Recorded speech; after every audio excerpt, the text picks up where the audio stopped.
Hello everyone. आज के इस वीडियो में बात करेंगे बीए प्रोग्राम सेमेस्टर सेकंड के subject Indian government and politics की, हिंदी में जिसे कहते हैं भारतीय राजनीति और सरकार। आज हम डिस्कस करेंगे इसकी यूनिट टू हमारी है राज्य निर्माण और राष्ट्र निर्माण, रियासतों का एकीकरण एवं राज्यों का भाषाई आधार पर पुनर्गठन। बेसिकली इस यूनिट के अंदर हम पढ़ने वाले हैं कि आज़ादी से पहले किस प्रकार के प्रांत और राज्य हुआ करते थे और आज़ादी के बाद जो देसी रियासतें थी उसका किस प्रकार से विलय हुआ भारत में, और भाषाई आधार पर राज्यों का पुनर्गठन किस प्रकार हुआ। तो चलिए डिस्कस करते हैं इसको। टेलीग्राम पे जाके आप इस ग्रुप को ज्वाइन कर लीजिए, एकलव्य स्नातक वन। यहाँ पर जो भी आप लेक्चर देखते हैं, वीडियो देखते हैं एकलव्य स्नातक पर, उसकी पीडीएफ मिल जाती है आपको, जो आपके लिए काफ़ी बेनिफिशियल है। तो आप इसको ज़रूर ज्वाइन करें।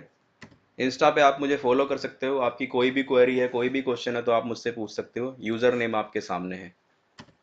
तो चलिए डिस्कशन कर लेते हैं सबसे पहले परिचय को, इंट्रोडक्शन को। तो देखिए, अपनी संस्कृति को ना केवल बचाए रखना, बनाए रखना, बल्कि उसकी समृद्धि करना मानव का विशिष्ट गुण है। यानी जो मानव है उसको अपनी संस्कृति को बचाने के साथ साथ उसमें समृद्धि करना भी उसका एक तरीके से कर्तव्य है। ठीक है, मानव का एक विशेष गुण है अपनी संस्कृति को बनाए रखना, उसके साथ साथ उसको उसकी समृद्धि करना। संस्कृति का संबंध मानव के भावनात्मक पहलू से होता है। संस्कृति मानव के भावनात्मक पहलू से जुड़ी हुई होती है, उसकी फीलिंग्स से जुड़ी हुई होती है। इसलिए उसकी समृद्धि करना, उसको बनाए रखना, बचाए रखना मानव का कर्तव्य है। भारत में भाषा जो है वो मानव संस्कृति है, एक तरीके से मानव संस्कृति का एक महत्वपूर्ण घटक है। क्योंकि भारत एक बहुभाषाई देश है जहाँ पर लगभग 300 से अधिक भाषाएं जो है वो बोली जाती है।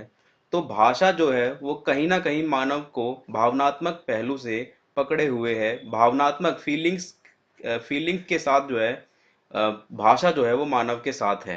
तो भाषा भावनात्मक रूप से मानव के साथ है भारत में।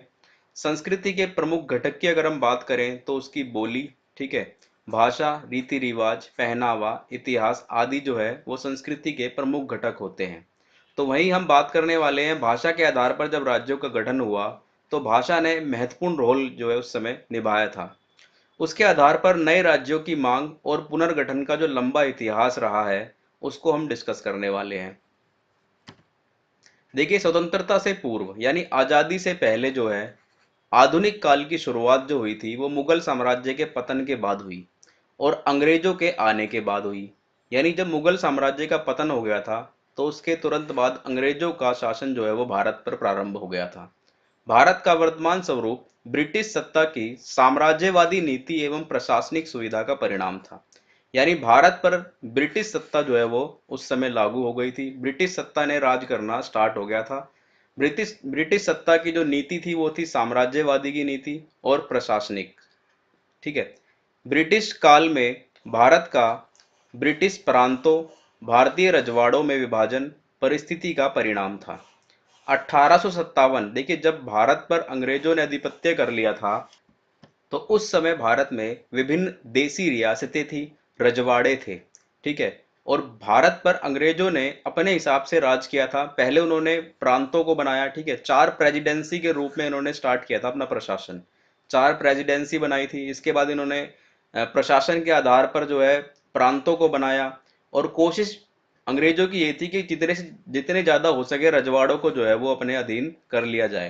परंतु 1857 की क्रांति का परिणाम यह निकला कि जो रजवाड़े थे ना, वो इससे पहले तो अंग्रेजों के अधीन हुए, लेकिन 1857 के बाद जो देसी रजवाड़े कुछ बचे, उसके बाद वो बचे हुए रजवाड़े अधिग्रहण से बच गए थे, अंग्रेजों के अधिग्रहण से वो रजवाड़े जो है बच गए थे। स्वतंत्रता के बाद उनका विलय भारत में नहीं हुआ, तब तक देसी रियासतों के रूप में उनका अस्तित्व जो है वो बना रहा। यानी कि अंग्रेजी शासन से उन देसी रियासतों पे ज़्यादा कुछ फर्क देखने को नहीं मिलता है 1857 की क्रांति के बाद से। ठीक है, तो वो जब तक एक स्वतंत्र रजवाड़े के रूप में रहे, और भारत जब आज़ाद हुआ तब तक भी वो भारत के अंदर उनका विलय जो है नहीं हुआ था। अंग्रेजी सरकार जो थी, अंग्रेजी सरकार ने प्रारंभ में, मैंने भी बताया था आपको, चार प्रेसिडेंसी के रूप में शासन स्टार्ट किया था। ठीक है, धीरे धीरे इन्होंने देसी रजवाड़ों के अधिग्रहण किए और प्रशासनिक सुविधा के अनुसार इन्होंने प्रांतों का गठन भी करना स्टार्ट कर दिया था। यानी चार प्रेसिडेंसी उन्होंने धीरे पहले बनाई, उसके बाद इन्होंने देसी रजवाड़ों का अधिग्रहण करना स्टार्ट किया और फिर प्रशासन के आधार पर इन्होंने अलग अलग क्षेत्रों को प्रांतों के रूप में गठन करना स्टार्ट कर दिया था। मद्रास 1801, मुंबई प्रेसिडेंसी 1827 तथा बंगाल प्रेसिडेंसी में नए क्षेत्रों का जुड़ाव 1865 तक होता रहा। 1833 के अधिनियम में चौथी प्रेसिडेंसी के रूप में आगरा का गठन किया गया था। यानी ये चार प्रेसिडेंसी आपको देखने को मिलती है। 1801 में मद्रास, मुंबई प्रेसिडेंसी आपको 1827, ठीक है, बंगाल प्रेसिडेंसी 1865। यानी इस काल तक इनके अंदर कुछ ना कुछ जुड़ता रहा, कुछ ना कुछ घटता रहा, कुछ ना कुछ बढ़ता रहा था। और 1833 के अधिनियम में चौथी प्रेसिडेंसी बनाई गई अंग्रेजों के द्वारा, जिसमें आगरा का गठन किया गया था। 1836 में बिहार के पश्चिम में कुछ क्षेत्रों को अलग करके पश्चिमोत्तर प्रांत जो है बनाया गया था, जिसमें 1856 में अधिग्रहित अवध के क्षेत्र को मिलाकर 1877 में आगरा अवध संयुक्त प्रांत का नाम दिया गया, जिसे आज हम उत्तर प्रदेश के नाम से जानते हैं। यानी 1877 में जो आगरा अवध संयुक्त प्रांत बनाया गया था वो आज के समय का उत्तर प्रदेश है। तो इस प्रकार से प्रेसिडेंसी और प्रांतों के रूप में अंग्रेजों ने जो है शासन किया। अंग्रेजों ने 1919 के अधिनियम तथा 1935 के अधिनियम में प्रांतीय शासन का प्रावधान रखा। 1935 के अधिनियम में 11 ब्रिटिश प्रांतों का उल्लेख देखने को मिलता है। ये जो आपकी स्क्रीन पर सामने आपको 11 प्रांत दिख रहे हैं, ये ब्रिटिश काल से है, ठीक है। असम प्रांत, बंगाल प्रांत, बिहार, मुंबई, सेंट्रल प्रोविंस, ये 11 प्रांत जो है 1935 के अधिनियम में अंग्रेजी सरकार के दौरान देखने को मिलते हैं भारत में। देश के अनेक भागों में नए राज्य की मांग स्वतंत्रता से पहले ब्रिटिश काल में भी उठती रही थी। यानी जो नए राज्य थे उनका निर्माण करना, उनकी मांग करना, ये स्वतंत्रता से पहले, आजादी से पहले ही उठती रहती थी, ठीक है। क्योंकि ये भारत एक बहुभाषाई देश है और यहाँ पर अलग अलग भाषा के लोग जो है रहते हैं, तो वो ज्यादातर अपने क्षेत्र को एक नया राज्य बनाने की मांग करते हैं। तो ये जो नया राज्य बनाने की मांग थी ये आजादी से पहले ही ब्रिटिश काल के दौरान से ही उठती रही थी। यहाँ तक कि महात्मा गांधी, बाल गंगाधर तिलक, ये जो थे ये भी छोटे राज्य बनाने के पक्षधर थे। मतलब ये भी मानते थे कि यदि भारत को तरक्की करनी है तो भाषा के आधार पर छोटे छोटे राज्यों का जो है बनाया बनाया जाना चाहिए। परंतु तत्कालीन कांग्रेस अध्यक्ष एनी बेसेंट जो उस समय अध्यक्ष थी कांग्रेस की, इन्होंने जो है इसका विरोध किया था। इन्होंने कहा भाई जितने ज्यादा राज्य तुम बना दोगे ना उससे हमें नुकसान होगा। चेम्सफोर्ड रिपोर्ट 1918 द्वारा भी भारत में नए राज्यों का निर्माण भाषाई आधार पर किए जाने की सिफारिश की थी। ये चेम्सफोर्ड द्वारा एक रिपोर्ट पेश की गई थी 1918 में। इन्होंने कहा भाई भारत में जब नए राज्यों का निर्माण किया जाए तो भाषा के आधार पर किया जाना चाहिए, क्योंकि भाषा जो है, भारत क्योंकि बहुत बहुत ज्यादा भाषा बोलने वाला देश है और भाषा कहीं ना कहीं भावनात्मक रूप से यहाँ के मनुष्यों के साथ जुड़ी हुई थी, तो इसीलिए भाषा को प्राथमिकता दी जाती थी। कांग्रेस ने अपनी क्षेत्रीय शाखाओं को 1921 में भाषा के आधार पर पुनर्गठित किया था। यानी जो कांग्रेस थी, जो पूरे भारत के अंदर उस समय लीड कर रही थी, इन्होंने भी जब अपनी क्षेत्रीय शाखाओं को बनाया, अलग अलग क्षेत्र में अपनी शाखाओं को बनाया था, तो उनका जो विभाजन किया था इन्होंने वो भी भाषा के आधार पर किया था। स्वतंत्रता के पश्चात देसी रियासतों का विलय। देखिए विभाजन के समय भारत में लगभग 600 बड़े छोटे बड़े प्रांत थे। जब विभाजन हुआ था, ठीक है, उस समय भारत में लगभग 600 छोटे बड़े प्रांत देखने को मिलते हैं भारत में, जिन्हें प्रशासन के तहत लाना राष्ट्रीय नेतृत्व के लिए सर्वाधिक महत्वपूर्ण था। क्योंकि 600 छोटे बड़े प्रांत थे, अलग अलग देसी रजवाड़े थे, तो प्रशासन चलाना काफी मुश्किल था उस समय। और एक प्रशासन चलाने के लिए इन सभी को एक छत के नीचे लेकर आना था, जो कि एक सर्वाधिक महत्वपूर्ण कार्यों में से उस समय एक था। देसी रियासतों को यह अधिकार प्रदान किया गया था कि वह चाहे तो भारत या पाकिस्तान में शामिल हो अथवा अपनी स्वतंत्रता को बनाए रखे। जब भारत का विभाजन हुआ था 1947 में, तो उस समय जो लॉर्ड माउंटबेटन थे, उन्होंने कहा था कि भाई या तो भारत में या पाकिस्तान में ये रजवाड़े जो बचे हुए हैं विलय कर लें अपना, या फिर इनकी इच्छा है ये अपने आप को स्वतंत्र भी रख सकते हैं। मोहम्मद अली जिन्ना ने भी अपने भाषण में कहा, जो 18 जून 1947 में इन्होंने एक भाषण दिया था, मोहम्मद अली जिन्ना ने कहा कि भाई अंग्रेजी शासन जो है वो समाप्ति के पश्चात सभी रियासतों को स्वतंत्रता का समर्थन किया जाएगा। यानी जो रियासतें हैं, यदि वो अपने आप को स्वतंत्र रखना चाहती है, अलग रखना चाहती है, तटस्थ रखना चाहती है, तो उसका समर्थन जो है किया जाएगा। कांग्रेस के नेतृत्व में भारतीय राष्ट्रवादी देशी रियासतों के स्वतंत्र अस्तित्व को के बिल्कुल विरुद्ध थे। यानी जो कांग्रेस के नेतृत्व थे भारतीय राष्ट्रवादी, वो ये चाहते थे कि भाई ये देशी रियासतें है ना, ये स्वतंत्र ना रहे, ये भारत में विलय कर ले अपने आप को। क्योंकि इसके पीछे रीजन था कि भारतीय भूभाग के भीतर ऐसे सैकड़ों छोटी छोटी बड़ी रियासतें थी जिनके कारण स्वतंत्र भारत की एकता को खतरा पहुंचने की आशंका थी। यदि भारत के अंदर अलग अलग रजवाड़े रहते तो उससे हो क्या सकता था, कभी भी युद्ध की भावना रह सकती है, कभी भी कोई भी रजवाड़ा किसी दूसरे देश में शामिल हो सकता है। यानी कि एक तरीके से जो भारत की एकता थी ना, उसको खतरा था। इसलिए जिस उस समय जो कांग्रेस में राष्ट्रवादी नेता थे, उनका ये मानना था कि भाई जो भी रजवाड़े हैं वो भारत के अंदर अपने आप को विलय कर ले, और उनकी जो सिक्योरिटी रहेगी, ठीक है, सुरक्षा रहेगी, उसका जिम्मा जो है वो भारत उठाएगा। इससे विभिन्न प्रकार के प्रशासनिक, राजनीतिक, आर्थिक और सामाजिक समस्या का भी सामना जो है करना पड़ सकता था। यदि अलग अलग देशी रियासतें छोटी बड़ी रहती भारत के अंदर, तो प्रशासन नहीं चल पाता। देखिए, यदि अगर देश अलग अलग राज्यों के अंदर बढ़ जाए, अलग अलग रियासतों के अंदर बढ़ जाए, तो प्रशासन जो है वो अच्छे से नहीं चलेगा, कानून अच्छे से नहीं चल पाएगा, ठीक है। तो ये सारी प्रॉब्लम थी, समस्याएं थी, जिनको देखते हुए कांग्रेस के जो राष्ट्रवादी नेता थे उन्होंने कहा भाई जो भी रजवाड़े हैं वो भारत में विलय कर ले तो ज्यादा अच्छा होगा। कांग्रेस भी शासन पर राजाओं का नहीं बल्कि प्रजा के अधिकार की वकालत करती थी। यानी जो रजवाड़े थे उसमें क्या था, राजा शासन करता था, ठीक है, प्रजा उसके अंदर निम्न कोटि की होती थी। जो भी अधिकार लिए जाते थे, जो भी फैसले लिए जाते थे, वो राजा के द्वारा थे सब कुछ। एक तरीके से आप तानाशाही इसको मान सकते हो। तो वहीं उस समय कांग्रेस जो थी वो प्रजा के अधिकार के साथ थी। कांग्रेस ये मानती थी कि भाई जो प्रजा है, ठीक है, चुनावी प्रणाली जो है वो लोकतांत्रिक प्रणाली के तरीके से होनी चाहिए, ठीक है। तो प्रजा का अधिकार जो है, प्रजा के अधिकार की वकालत उस समय जो है कांग्रेस ने की, बल्कि उन्होंने राजाओं का जो है खंडन किया उस समय। सरदार वल्लभ भाई पटेल ने सैकड़ों रजवाड़ों और रियासतों का भारतीय संघ में विलय करवाया। देखिए, जितनी भी जो छोटी बड़ी रियासतें थी ना, इनका विलय करवाने में सरदार वल्लभ भाई पटेल का बहुत बड़ा रोल था उस समय। इन्होंने हर तरीके से, ठीक है, कूटनीति तरीके से, सैनिक तरीके से, कैसे ना कैसे करके इन्होंने जो भी रजवाड़े थे उनका विलय जो है भारत के अंदर करवाया। कुछ रियासतें जो थी वो 1947 में गठित हुई, संविधान सभा में सम्मिलित हुई और देशभक्ति का परिचय दिया। बहुत सारी जो रियासतें थी ना वो अप्रैल 1947 तक भारत में अपने आप को विलय कर चुकी थी, और उन्होंने कहा हम भारत के साथ हैं, हम भारत के साथ ही अपने आप को रखेंगे, और देशभक्ति का उन्होंने परिचय परिचय दिया। 15 अगस्त 1947 तक सभी रजवाड़े भारत में शामिल हो गए। केवल हैदराबाद, जूनागढ़ और जम्मू कश्मीर, इनको छोड़कर, ये सभी बाद में शामिल हुए थे, इनका भी आगे आपको पढ़ाऊंगा इसके अंदर, ये सभी बाद में शामिल हुए, लेकिन 15 अगस्त 1947 तक सभी रजवाड़े जो है वो भारत में शामिल हो गए थे, इन तीनों को छोड़ करके। अब देखिए जूनागढ़ की क्या कहानी थी। जूनागढ़ दक्षिण पश्चिम गुजरात के काठीवाड़ प्रायद्वीप में स्थित एक छोटी रियासत थी, ठीक है। कहाँ स्थित थी ये? गुजरात में।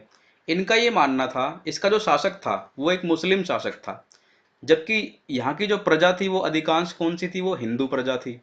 जूनागढ़ की सीमा पाकिस्तान से मिलती नहीं थी, पर नवाब ने उस समय जो मुस्लिम नवाब था उसने तर्क दिया कि जूनागढ़ से पाकिस्तान जो समुद्री मार्ग है वहां से जाया जा सकता है। यानी इनका कहीं ना कहीं भावनात्मक रूप से जुड़ाव था किसके साथ? पाकिस्तान के साथ। और ये अपना पाकिस्तान में विलय करना चाहते थे। लेकिन ये जो जगह थी ना गुजरात के पास की, ये बहुत इंपॉर्टेंट थी भारत की सुरक्षा की दृष्टि से, इसीलिए इसको भारत में मिलाना बहुत जरूरी हो गया था। नवाब मोहम्मद खान और उनके दीवान शहनवाज भुट्टो ने पाकिस्तान से मिलने का मंसूबा बना लिया था। 14 अगस्त 1947 को नवाब ने पाकिस्तान में विलय करने की घोषणा कर दी, ठीक है। एक रात पहले, 15 अगस्त को भारत का जो है स्वतंत्रता दिवस मनाया जाता है, उससे एक रात पहले ही 14 अगस्त 1947 को उन्होंने कह दिया कि हम तो पाकिस्तान में अपना विलय करेंगे। अब देखिए होता क्या है, इस विलय को 13 सितंबर 1947 में पाकिस्तान को मंजूरी दे दी। जूनागढ़ की अधीनस्थ रियासतों, इसमें जो छोटी रियासतें थी मंगोल और बावरियाबाद, इसमें छोटी दो रियासतें थी जूनागढ़ में, ठीक है। एक मंगोल थी, एक बावरियाबाद थी। अब ये जो थे ये लोग इस चीज से नाराज थे कि भाई हमें पाकिस्तान के अंदर विलय जो है नहीं करना है। ये इस कदम से नाराज होकर जूनागढ़ से आजादी की घोषणा कर देते हैं और भारत से मिलने की इच्छा प्रकट करते हैं। यानी कि जूनागढ़ के अंदर जो रियासतें थी, क्योंकि यहाँ पर बहुत सारी जो जनता थी वो कौन सी थी? वो हिंदू जनता थी, ठीक है। और जो छोटी रियासतों को मिलकर ये एक रजवाड़ा बना हुआ था, जिसमें मंगोल और बावरियाबाद ये छोटी रियासतें थी। तो इन्होंने कहा भाई हम तो भारत के साथ जाकर के मिलेंगे और हम आपके इस कदम की निंदा करते हैं। इसके बाद क्या होता है, जूनागढ़ के नवाब ने इन दोनों अधीनस्थ रियासतों पर वापस कब्जा करने के लिए एक सैन्य टुकड़ी भेज दी। ठीक है, जूनागढ़ ने एक सेना की टुकड़ी भेज दी, इन दोनों रियासतों पे हमला करवा दिया, इन क्षेत्रों को वापस जीत लिया। इसके बाद क्या होता है, बीपी मेनन ने जूनागढ़ जाकर दीवान से मुलाकात की और उस पर भारत ने विलय हेतु दबाव बनाया। ठीक है, बीपी मेनन कौन थे, ये भारत की तरफ से थे। दीवान ने इस मुद्दे को जनमत संग्रह द्वारा सुलझाने की मांग रखी। दीवान ने कहा भाई तुम जनता की राय रख लो ना, जनता को चुनाव करने दो, जो जनता चाहती है उसके तरीके से। जनता चाहेगी पाकिस्तान से मिलना तो आप पाकिस्तान से मिल जाना, जनता चाहेगी हिंदुस्तान से मिलना तो आप भारत से मिल जाना। ठीक है, तो महात्मा गांधी के भतीजे श्यामल दास गांधी द्वारा जूनागढ़ की वैकल्पिक सरकार का गठन कर दिया गया, जो जनवादी आंदोलन का केंद्र बन गई। इन आंदोलन से भयभीत होकर नवाब जो है कराची भाग गया, क्योंकि उस समय सपोर्ट पूरा भारत की तरफ था। ठीक है, प्रजा का भी और भारत भी चाहता था कि जूनागढ़ का विलय भारत के अंदर हो। तो नवाब को जब पता चला कि भाई ये तो माहौल खराब हो रहा है, तो वो कराची भाग गया। ठीक है, दीवान शहनवाज भुट्टो ने भारत सरकार के शासन को सौंप दिया। ये तो कराची भाग गया, और जो बचा इसका ये दीवान शहनवाज भुट्टो, इसने भारत सरकार को जो है शासन को सौंप दिया और भारत की बात मान ली, और भारत ने 20 फरवरी 1948 को जनमत संग्रह करवाया, जिसमें 91% जनता ने भारत में जूनागढ़ के साथ विलय करने का निर्णय रखा। भारत ने थोपा नहीं था, यहाँ भी भारत ने जनमत संग्रह करवाया था, जिसमें 91% जनता ने कहा भाई हम भारत के साथ मिलना चाहते हैं। तो इस प्रकार जूनागढ़ का विलय भारत में हुआ। हैदराबाद की बात करें तो देखिए, हैदराबाद का क्षेत्रफल लगभग 82,000 वर्ग मील, और इसकी जो आबादी है वो 1.7 करोड़ थी उस समय। इसकी आबादी 87% हिंदू थी। ठीक है, इसकी आबादी भी 87% क्या थी, हिंदू थी। परंतु रियासत का शासन निजाम उस्मान अली के हाथों में था। यानी यहाँ भी सेम वही प्रॉब्लम थी जो प्रॉब्लम जूनागढ़ में देखने को मिलती है। जो इसका शासक करने वाला था वो मुस्लिम था, मोस्टली जनता कौन सी थी, वो हिंदू थी। नवाब भी अपनी स्वतंत्र अस्तित्व के सपने देख रहा था। अब ये जो निजाम उस्मान अली था, ये भी चाहता था कि भाई हैदराबाद है ना, वो एक तरीके से स्वतंत्र रहे, मुझे किसी में मिलना नहीं है। तो ये स्वतंत्र रहने के सपने देख रहा था एक तरीके से। उसने 1940 में एक फरमान जारी किया कि उसके अनुसार ब्रिटिश सत्ता द्वारा हस्तांतरण के पश्चात हैदराबाद स्वतंत्र अस्तित्व प्राप्त कर लेगा। उन्होंने 1940 में एक फरमान जारी करा अपनी जनता के लिए, सभी के लिए, कि भाई जब ब्रिटिश सत्ता खत्म हो जाएगी, क्योंकि इस समय तक अंदाजा हो गया था ब्रिटिश सत्ता जो है खत्म होने वाली है, तो हैदराबाद जो है वो एक स्वतंत्र देश के रूप में रहेगा।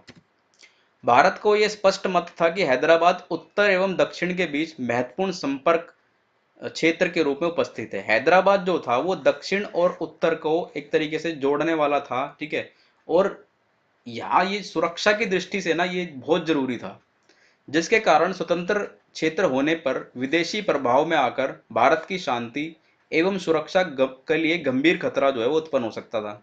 भारत को पता था यदि हैदराबाद स्वतंत्र रहा तो ये दक्षिण और उत्तर के जो दक्षिणी, एक तरीके से दक्षिणी राज्य था ये, ठीक है, यहाँ से विदेशी प्रभाव जो है इस पर पड़ सकता है, और विदेशी प्रभाव इसका पड़ेगा तो इससे भारत की शांति, एकता, सुरक्षा को जो है गंभीर खतरा उत्पन्न हो सकता है।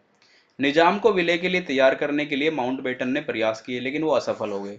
जो माउंटबेटन थे, इन्होंने भाई निजाम के सामने कुछ प्रयास रखे कि भाई आप भारत में विलय कर लीजिए, लेकिन निजाम ने जो है वो मना कर दिया था। निजाम ने हैदराबाद के मुद्दे को संयुक्त राष्ट्रीय सुरक्षा परिषद में अंतर्राष्ट्रीय न्यायालय में उठाने का प्रयास किया।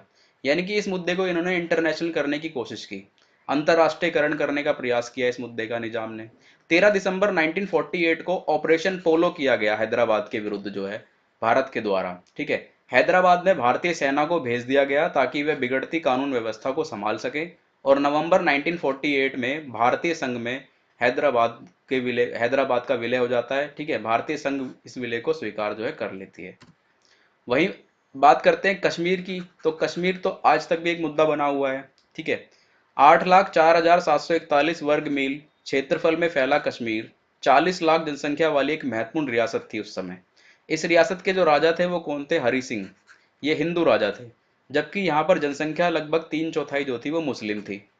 महाराजा कश्मीर की स्वतंत्रता की आशा रखते थे। यानी ये जो राजा हरि सिंह थे, ये भी चाहते थे कि जो कश्मीर है वो ना तो पाकिस्तान में विलय करे ना भारत में विलय करे, एक स्वतंत्र राज्य बनकर रहे। अपनी स्वतंत्रता बनाए रखने के लिए महाराजा हरि सिंह ने माउंटबेटन व गांधी की सलाह के विपरीत भारत या पाकिस्तान किसी भी में मिलने का फैसला जो है, नहीं मिलने का फैसला जो है वो किया। इन्होंने कहा भाई नहीं, हमें भारत में भी नहीं मिलना, ना हमें पाकिस्तान में मिलना है। पाकिस्तान ने उससे एक यथास्थिति समझौता कर लिया, परंतु भारत ने देखो और प्रतीक्षा करो की नीति अपनाई। भारत ने कहा भाई अभी हम देखते हैं, वेट करते हैं क्या होता है, उसके बाद ही कुछ हम कदम जो है वो रखेंगे। पाकिस्तान जो है वो मुस्लिम बहुलता को आधार बनाकर कश्मीर को प्राप्त करना चाहता था। पाकिस्तान का क्या मुद्दा था कि भाई ज्यादातर जनसंख्या यहाँ पर मुस्लिम है, तो क्यों ना हम कश्मीर पर कब्जा कर ले और मुस्लिम बहुलता वाला हमारा क्षेत्र हो जाएगा और हम इसको जो है पाकिस्तान में शामिल कर लेंगे। 22 अक्टूबर 1947 को हजारों कव्वाली पठानों द्वारा पाकिस्तान पर जो है पाकिस्तानी सीमा पार करके कश्मीर पर हमला कर दिया जाता है, आक्रमण कर दिया जाता है, जिसे पाकिस्तानी सेना का भी अनाधिकारिक समर्थन प्राप्त था। यानी ये पाकिस्तान की एक साजिश थी कश्मीर को अपने आप में विलय करने की, क्योंकि राजा हरि सिंह ने मना कर दिया था। लेकिन पाकिस्तान ये चाह रहा था कि कश्मीर में क्योंकि ज्यादातर मुस्लिम लोग रहते हैं, तो कश्मीर को अपने अंदर जो है विलय जो है कर लिया जाए, लेकिन ऐसा हो नहीं रहा था। तो पाकिस्तान ने क्या करा, जो कबाली पठान थे, कबाइलियों द्वारा जो है कश्मीर पर हमला करा दिया जाता है, जिसको पाकिस्तान की सेना का भी समर्थन था। अब महाराज जो हरि सिंह थे वो इसको रोकने में पूरी तरह असमर्थ थे। वो आते हैं भारत के पास सैन्य सहायता के लिए, सैन्य सहायता की अपील करते हैं। परंतु माउंटबेटन ने स्पष्ट किया था कि भाई अंतर्राष्ट्रीय कानून के अंतर्गत भारत तभी अपनी सेनाएं कश्मीर भेजेगा जब कश्मीर औपचारिक रूप से भारत में विलय कर लेगा। यानी कश्मीर भारत के अंदर जब मिल जाएगा तभी इसको सैन्य सहायता जो है वो दी जाएगी। परिणाम स्वरूप हरि सिंह जो है विलय पत्र पर हस्ताक्षर कर देते हैं। राजा हरि सिंह जो है भारत में विलय कर लेते हैं और विलय पत्र पर हस्ताक्षर कर देते हैं। 26 जनवरी 1950 को भारत का संविधान कश्मीर पर लागू हो जाता है। ठीक है, जिसमें एक अनुच्छेद रह जाता है कि अनुच्छेद 370 के अंतर्गत 26 जनवरी 1957 को कश्मीर तक संविधान जो है वो लागू किया गया है। ठीक है, भारत पर इसका कब्जा तो हो जाता है, लेकिन यहाँ पर एक अनुच्छेद लगा रहता है जिसे कहते हैं धारा 370। ठीक है, अनुच्छेद 370, इसके अंतर्गत कुछ ऐसे कानून थे जो कश्मीर के अलग थे भारत से। इसको जो है अब आकर के भारत सरकार ने 9 अगस्त 2019 में जम्मू कश्मीर पुनर्गठन अधिनियम के द्वारा धारा ये अनुच्छेद 370 जो था इसको समाप्त कर दिया। अब जम्मू कश्मीर और लद्दाख नाम से दो नए केंद्र शासित प्रदेशों का गठन जो है वो कर दिया गया है। यानी जो कश्मीर का एक अलग से जो इसको अलग से क्राइटेरिया दिया गया था, अलग से जो इसका संविधान था उसको समाप्त कर दिया गया था। क्योंकि 370 में बहुत सारी चीजें ऐसी थी, जैसे वहां का झंडा अलग होगा, ठीक है, काफी सारी चीजें ऐसी थी जो अलग थी, जिसको अब जो सरकार है इसने समाप्त कर दिया था 2019 में। राज्यों के गठन का संवैधानिक प्रावधान क्या है? देखिए, राज्यों के गठन का संवैधानिक परिणाम जो प्रावधान है वो अनुच्छेद 1 में क्या लिखा गया है। अनुच्छेद 1 में कहा है कि भारत अर्थात इंडिया राज्यों का संघ होगा, इसके रूप में जो है उल्लेखित किया गया है। यानी जो भारत है वो राज्यों का संघ है, भारत में विभिन्न प्रकार के राज्य हैं और एक केंद्र शासित सरकार है, तो ये एक तरीके से राज्यों का संघ है। अनुच्छेद 2 में कहा गया है कि संसद विधि द्वारा ऐसे निर्बंधों और शर्तों पर जिन्हें वह ठीक समझे भारतीय संघ में नए राज्यों का प्रवेश तथा उनकी स्थापना कर सकेगी। यानी संसद जो है वो विधि के द्वारा नए राज्यों का प्रवेश कर सकती है, नए राज्यों का निर्माण कर सकती है, जिन्हें वो ठीक समझे भारत की प्रगति के लिए। अनुच्छेद 3 में कहा भाई संसद विधि के द्वारा किसी भी राज्य के भीतर नए राज्य का निर्माण करके अथवा दो या उस उनसे भी अधिक राज्यों को मिलाकर एक नए राज्य का निर्माण करना किसी भी राज्य की सीमा को बढ़ा सकेगी। ठीक है, किसी भी राज्य की सीमा को घटा सकेगी। कौन? संसद। किसी भी राज्य के नाम को परिवर्तित कर सकेगी। राज्यों के पुनर्गठन में संसद ही एकमात्र प्रभावकारी जो शक्ति है। ठीक है, राष्ट्रपति की सिफारिश के बिना संसद के किसी भी सदन में कोई विधेयक प्रस्तुत नहीं किया जाएगा। यानी एक रूल बनाया हुआ है भारतीय संविधान के अंदर कि जो संसद को ये शक्ति प्राप्त है कि वो राज्यों का पुनर्गठन कर सकती है, किसी भी राज्य की सीमा को बढ़ा सकती है, किसी भी राज्य की सीमा को घटा सकती है, किसी भी राज्य का नाम परिवर्तित कर सकती है। और ये राष्ट्रपति की सिफारिश द्वारा, यानी राष्ट्रपति सिफारिश करता है जब संसद में, और संसद के द्वारा नियम कानून के तहत जो है दोनों सदनों से इसको पास कराया जाता है। ठीक है, लोकसभा से, राज्यसभा से, उसके बाद यह विधि पूर्वक तरीके से जो है राज्यों का निर्माण किया जाता है। भाषा के आधार पर नए राज्यों की गठन की मांग जो है वो स्टार्टिंग से ही चली आ रही है, मैंने आपको बताया था।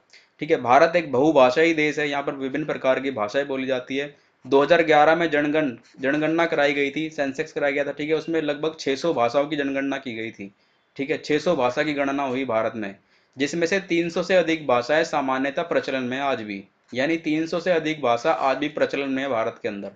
कांग्रेस ने दिसंबर 1948 में एक 3 सदस्यीय समिति का गठन किया, जिसके सदस्य कौन थे? जवाहरलाल नेहरू, सरदार वल्लभ भाई पटेल और पार्टी के अध्यक्ष जो उस समय थे पट्टाभी सीतारमैया। ठीक है, ये थे।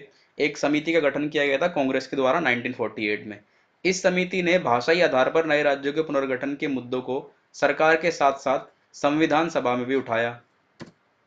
संविधान सभा के स्थायी अध्यक्ष डॉक्टर राजेंद्र प्रसाद ने 17 जून 1948 को जस्टिस एस के धर की अध्यक्षता में भाषा के आधार पर राज्य आयोग का गठन किया। ठीक है, एक आयोग बनाया गया, जिसकी देखरेख में बनाया गया था, वो जस्टिस एस के धर किया है, धर आयोग के नाम से प्रमुख था ये। ठीक है, इस आयोग ने अपनी रिपोर्ट में यह व्यक्त किया कि भाई भाषा के आधार पर राज्यों का पुनर्गठन जो है नहीं करना चाहिए। इसके विरोध में जो है सिफारिश इन्होंने पेश की थी। इन्होंने कहा भाई सिर्फ भाषा के आधार पर राज्यों का गठन नहीं करना चाहिए, उसमें जो है बहुत सारी चीज़ें देखी जानी चाहिए, जैसे वहाँ की जो है वो भूमंडलीय स्थिति कैसी है। ठीक है, वहाँ की आर्थिक स्थिति कैसी है, उसकी सीमाएं कैसी है। तो इन सभी चीज़ों को इन्होंने कहा भाई इन सबको ध्यान में रखते हुए राज्यों का पुनर्गठन किया जाना चाहिए। इसी समय क्या होता है भाई, एक विख्यात स्वतंत्रता सेनानी थे पोट्टी श्रीराम रल्लू। ठीक है, श्रीरामलू।